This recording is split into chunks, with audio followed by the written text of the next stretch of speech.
Today's video is brought to you by the letter B for boys. Hey guys, Skinny Pigs 1 here. So today's video I'm going to be talking about boy guinea pigs living together.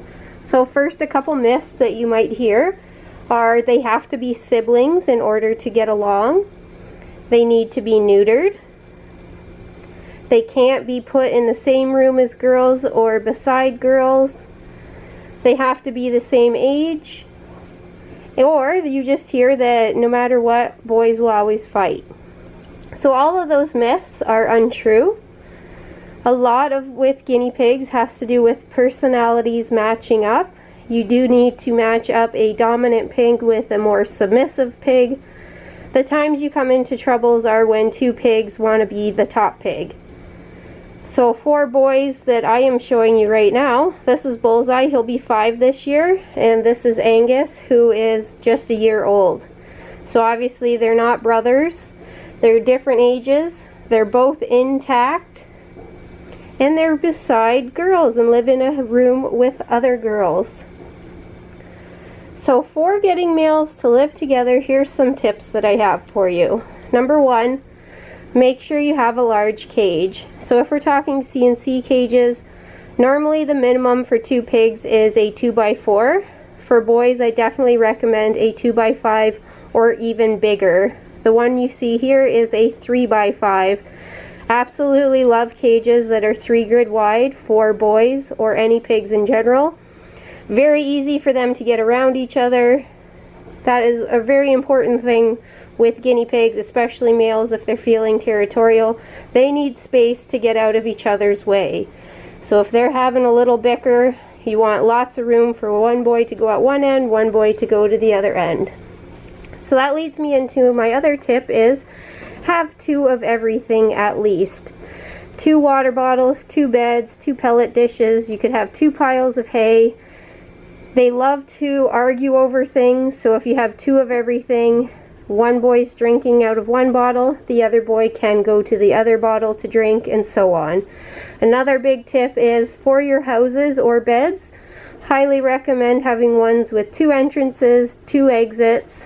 So for our snuggle sacks, they're open in the front and in the back, and then there's a tunnel. So for houses as well, you want 2 doors.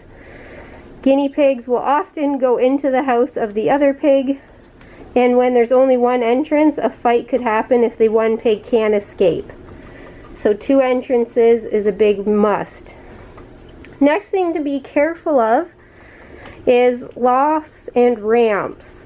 Now, not all boys are going to fight over lofts and ramps, but it can be a source of fighting and territorialness. So I had personal experience with a loft and a ramp being a bad idea for boys. My one boar would sit at the top and not let the other boy up or down, and it became a constant fight, so we took that away, and then everything was fine between them. So like all rules, it all depends on your guinea pig's personality. Some boys are way more laid back, but generally speaking, you just have to watch out and see what are they arguing over and to fix it. So another idea is to have food at both ends. Especially when they're first getting to know each other after you've done introductions, it's a good idea to have hay at either end, pellets at either end. Sometimes the boss pig will really push the submissive pig out of the way from eating, and you want to make sure that the little pig can get something to eat. So if food's at either end, the boss pig can't be at both places at once.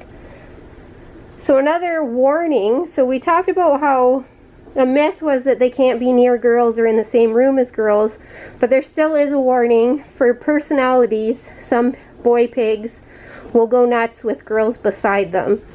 So you really have to take precautions and make sure that the girls are safe. So for Bullseye, for instance, Apple's next door, we have a top on, we have grids, we have solid coroplast and solid plexiglass.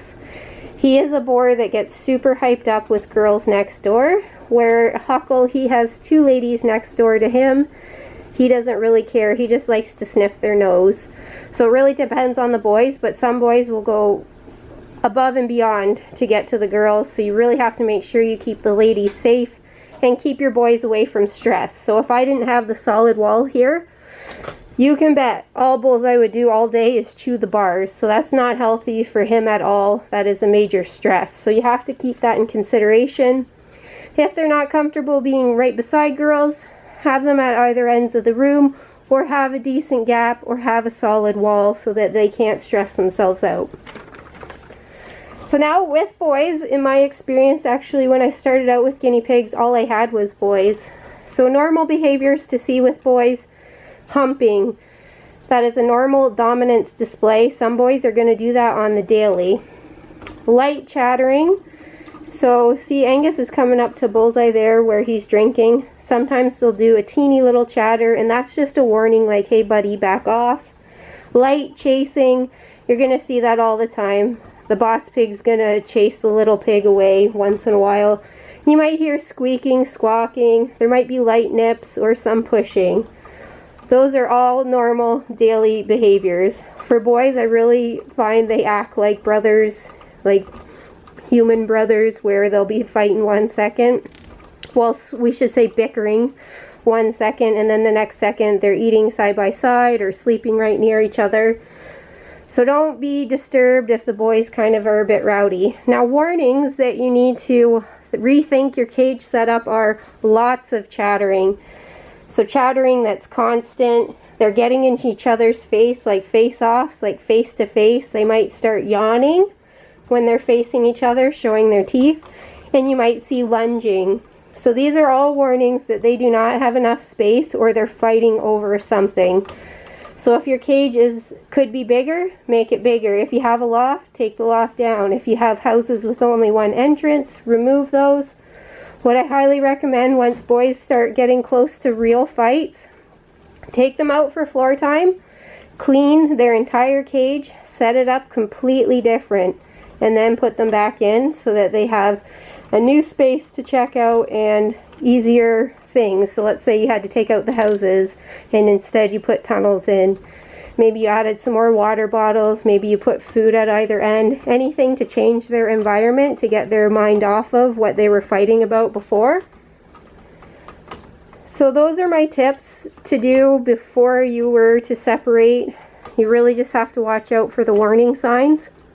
And touching a bit on age, if you're introducing males who are about 3 months to a year old, they can be going through their hormonal stage and it can be a bit trickier.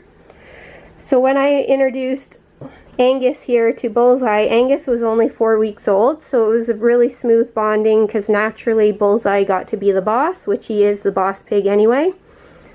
But once Angus was about 3 or 4 months old, he started to challenge Bullseye, and things got really loud and really rowdy for quite a few months. Luckily nothing bad happened, but I think the only saving grace is they had so much space to work it out and to stay away from each other if need be. There was a lot of chasing, squeaking, squawking, but nobody ever got hurt. So definitely if your pigs do hurt each other, so we're talking about full-on fights, bites, leaving wounds, you do have to separate. But a lot of times we could prevent that from happening by giving guinea pigs adequate space. So even when you have females paired together, same things can happen. It just all depends on their personality, and some pigs need even more space than other pigs. So another thing that I wanted to touch on, if you're thinking of having a male with some females, generally speaking the rule is just one male to a bunch of ladies. There are some exceptions where some people have 2 males with a bunch of pigs, like a bunch of females. But generally speaking, I wouldn't get your hopes up that that's going to work. It's a really big source of fighting to fight over a lady. So one exception I can think of is Little Adventures. She has 2 males and 2 females together, but one of her boars was born at her house and integrated into the herd when he was just tiny, and I'm going to assume that her boars are pretty laid back. And another thing that I think is a general rule, 2 boys together, is don't fix what isn't broken. So if you have 2 boys that get along really well, I wouldn't push it to try to make it a trio or a quad. In my experience, whenever I tried to make trios, it always failed. And the one time that I tried to make a trio, it almost ruined the relationship of Kelvin and Hobbs, who were brothers. So I definitely think it is best just to keep 2 boys together or have 1 neutered male kept with a herd of ladies. Of course, there's people out there who do have trios of boars or quads, but again, it really depends on their personality and the space provided. So I guess, like I'm just saying, generally speaking though, I wouldn't get your hopes up that you're gonna adopt 4 males and make them live together. I just don't think that's very realistic for a lot of situations. So boys can live together harmoniously. Boy pairs are awesome. They work. You just have to, like any pair, pick the right pair. Okay guys, so thanks for watching. If you have any questions or comments, you can leave them down below. Those are just my general tips after having kept boars for quite a long time. So I'll see you guys later.